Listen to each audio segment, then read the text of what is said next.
जय जगन्नाथ। तो आमे पार्ट 5 रे जानिबा बृहस्पतिंकर रत्न पखराज विषय रे। पखराज येलो सफेयर और पुष्पराग मध्य कहते।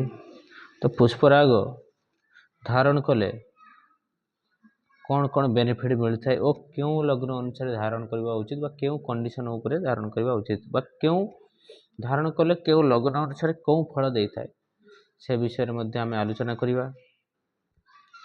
विशेषकर पखराज धारण कले धन धान्य वृद्धि बल आयु जश संपद प्रभृति वृद्धि होता है। जो युवती कन्या विवाह अजथा विलंब होता है कौन सी कारण न थाए अजथा विलंब मध्य होता है से क्षेत्र में पुष्पराग धारण कले बहुत बेनिफिट मिलता है। यही रत्न धारण करने द्वारा आध्यात्मिक भावनार विकास घटे। पुष्पराग धारण कले आय उन्नतिर मध्य विकास घटी थाए।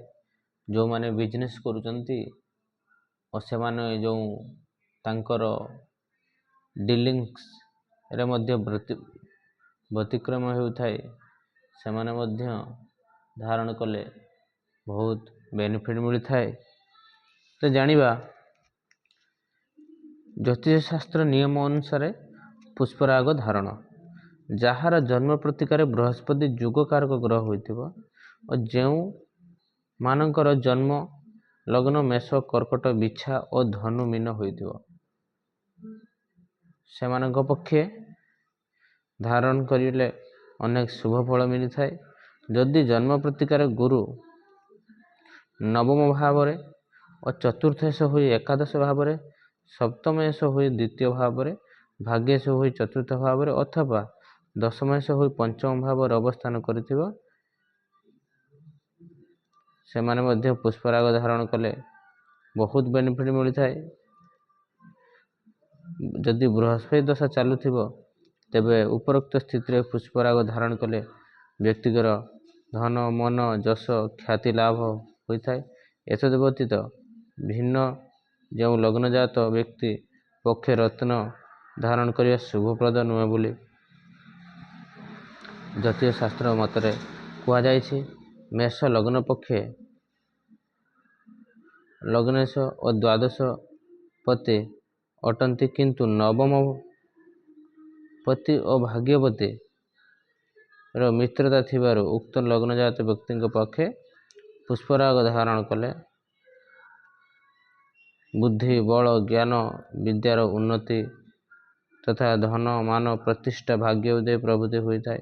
बृहस्पति महादश रे एही रत्न धारण करले किंबा प्रबाल मध्य धारण कले तासह बहुत बेनिफिट मिलता है। जो मेष लग्न अधिपति मंगलंकर रत्न रेड करा जोटा प्रबाल कहूँ प्रबाल सह पुष्पराग धारण कले पारिजात जुग क्रिएट होता है तेणु अनेक शुभ फल मिलता है। मिथुन लग्न पक्षे बृहस्पति केन्द्राधिपति षष्ठ दशम दोषरे दोषयुक्त अटंती तथापि बृहस्पति लग्न द्वितीय एकादश बा कौन त्रिकोण स्थान रे अवस्थान करिथिबे तेबे बृहस्पति दशा रे पुष्पराग धारण कले संतान सुख धन प्राप्ति होता है। मिथुन लग्न पक्षे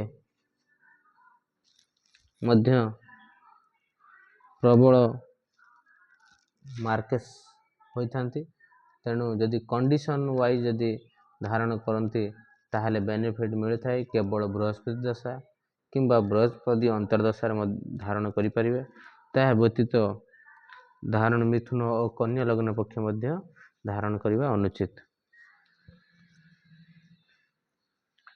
कर्कट लग्न पक्ष बृहस्पति षष्ठ नवम अधिपति अटंती नवम त्रिकोणर पति होइथिबा दृष्टि लग्नेश सह मित्रता थिबारु एही लग्नजात व्यक्ति पुष्पराग धारण कले पितृसुख ईश्वर भक्ति धन प्राप्ति होता है।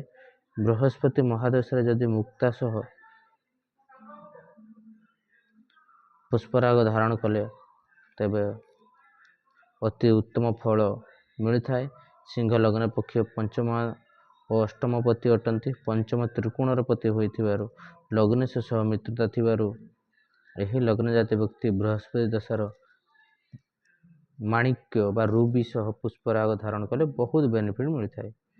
କନ୍ୟା ଲଗ୍ନ ପକ୍ଷେ ବୃହସ୍ପତି ଚତୁର୍ଥ ସପ୍ତମ ପଦେ ଦୃଷ୍ଟି କେନ୍ଦ୍ରାଧିପତି ଦୋଷରେ ଦୂଷିତ ଅଟନ୍ତି। ଯଦି ବୃହସ୍ପତିଙ୍କ ଲଗ୍ନ ଦ୍ୱିତୀୟ ଚତୁର୍ଥ ପଞ୍ଚମ ସପ୍ତମ ନବମ ଦଶମ ଏକାଦଶ ଭାବରେ ସ୍ଥିତ ହୋଇଥିବ ତେବେ ବୃହସ୍ପତି ଦଶାରେ ଉକ୍ତ ରତ୍ନ ଧାରଣ କଲେ ସନ୍ତାନ ସୁଖ, ଜ୍ଞାନ, ବିଦ୍ୟା, ଧନମାନ, ପ୍ରତିଷ୍ଠା ବ୍ୟକ୍ତି ଲାଭ କରିପାରିବେ। ଏହି ସବୁ ସତ୍ୟ ଦେଖାଯାଇଛି।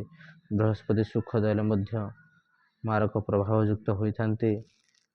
ବିଛା ଲଗ୍ନ ପକ୍ଷେ ବୃହସ୍ପତି ଦ୍ୱିତୀୟ ପଞ୍ଚମ ପତି ହେବା ଦୃଷ୍ଟିରୁ ଶୁଭଦାୟକ ଗ୍ରହ ବୋଲି ବିବେଚିତ ଏବଂ ଲଗ୍ନେଶ ମଙ୍ଗଳ ମଧ୍ୟ ମିତ୍ରକାରକ। ତେଣୁ ଉକ୍ତ ଲଗ୍ନଜାତ ବ୍ୟକ୍ତି ବୃହସ୍ପତି ଦଶାରେ ପ୍ରବାଳ ଧାରଣ କଲେ ଅଧିକ ଫଳପ୍ରଦ ହେବାର ଆଶା ରହିଥାଏ। ଧନୁ ଲଗ୍ନ ପକ୍ଷେ ବୃହସ୍ପତି ଲଗ୍ନ ଓ ଚତୁର୍ଥ ପତି ହେବା ଦୃଷ୍ଟିରୁ ଅତ୍ୟନ୍ତ ଶୁଭକାରକ ଅଟନ୍ତି। ଏଣୁ ଏହି ଲଗ୍ନଜାତ ବ୍ୟକ୍ତି ସର୍ବଦା ନିଜର ମଙ୍ଗଳ କାମନା ନିମନ୍ତେ ପୁଷ୍ପରାଗ ଧାରଣ କରିବା ଉଚିତ। ଏତଦ୍ ବ୍ୟତୀତ ବୃହସ୍ପତି ଦଶାରେ ନବମ ପତିଙ୍କର ରତ୍ନ ମାଣିକ ସହ ଉକ୍ତ ରତ୍ନ ଧାରଣ କଲେ ତେବେ ତାହା ଅତ୍ୟନ୍ତ ଶୁଭପ୍ରଦ ହୋଇଥାଏ। ମୀନ ଲଗ୍ନ ପକ୍ଷେ ବୃହସ୍ପତି ଦଶମ ପତି ହୋଇଥିବାରୁ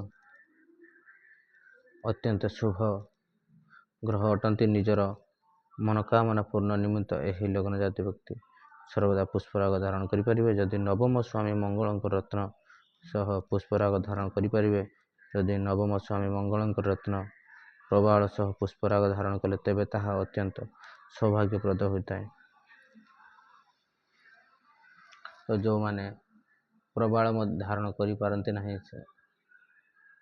ଯେଉଁମାନେ ପୁଷ୍ପରାଗ ଧାରଣ କରିବାର ଅସମର୍ଥ, ସେମାନେ ମଧ୍ୟ ୟେଲୋ ଟପାଜ ମଧ୍ୟ ଧାରଣ କରନ୍ତି ଏବଂ ୟେଲୋ ଟପାଜ ମଧ୍ୟ ଯେଉଁମାନେ ଧାରଣ କରିବାର ଅସମର୍ଥ ସେମାନେ ସିଟ୍ରିନ୍ ମଧ୍ୟ ଧାରଣ କରନ୍ତି।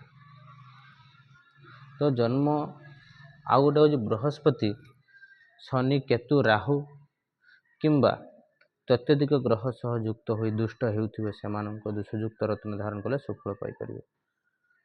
ବୟସ ଅନୁପାତରେ 2.5 ରତିରୁ 9.5 ରତି ଓଜନ ପରିମାଣରେ ରତ୍ନର ଧାରଣ କରିବା ଉଚିତ।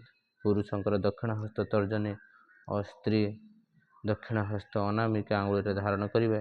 କୌଣସି ଗୁରୁବାର ଦିନ ପୁଷ୍ୟା, ପୁନର୍ବସୁ, ବିଶାଖା, ପୂର୍ବ ଭାଦ୍ରପଦ ନକ୍ଷତ୍ର ଭୋଗ ବେଳେ ରତ୍ନ ନିର୍ମିତ ମୁଦିକୁ 2 ଘଣ୍ଟା ଗାଈ କ୍ଷୀରରେ ପକାଇ ସାରି ଗୁରୁବାର ଦିନ ପ୍ରାନ୍ତ କାଳରେ ସ୍ନାନ କରି 6ଟା 10 ମିନିଟରେ ସମ୍ଭବ ମୁଦି ଧାରଣ କରିବେ। ପୂର୍ବ ଦିନ ରାତ୍ରିର ମୁଦିକୁ କ୍ଷୀରରେ ପକାଇ ରଖିଥିବେ। ଧାରଣ ସମୟ ପୂର୍ବରୁ 5ଟା 30 ମିନିଟ୍ ଠାରୁ ଧୂପ, ଦୀପ, ଭୋଗ ପ୍ରଭୃତି ନେଇ 21ଟି ହଳଦୀ ବର୍ଣ୍ଣ ଫୁଲ ଅଭାବରେ ଲାଲ ବର୍ଣ୍ଣ ଫୁଲ ନେଇ ନିମ୍ନଲିଖିତ ମନ୍ତ୍ର, ଯେଉଁମାନେ ହଳଦୀ ଫୁଲ ନଥିବ ସେମାନେ ଲାଲ ବର୍ଣ୍ଣ ଫୁଲ ମଧ୍ୟ ନେଇ ଯେଉଁ ମନ୍ତ୍ରଟି ମୁଁ ଲେଖିଦେଇଛି ସେହି ମନ୍ତ୍ରଟିକୁ 21 ଥର ପଢ଼ି ପ୍ରଣାମ କରି ରତ୍ନଟି ସୂର୍ଯ୍ୟଙ୍କୁ ଜଳଦାନ ପୂର୍ବକ ପ୍ରଣାମ କରିବେ। ଧାରଣ ଦିନଠାରୁ 3 ମାସ ପର୍ଯ୍ୟନ୍ତ ପ୍ରତି ଗୁରୁବାରରେ ନିରାମିଷ ଆହାର କରିବେ। ଭିଡ଼ିଓଟି ଯଦି ଭଲ ଲାଗିଥାଏ ଲାଇକ୍, ସେୟାର ଏବଂ ସବସ୍କ୍ରାଇବ୍ କରିବେ। ନମସ୍କାର।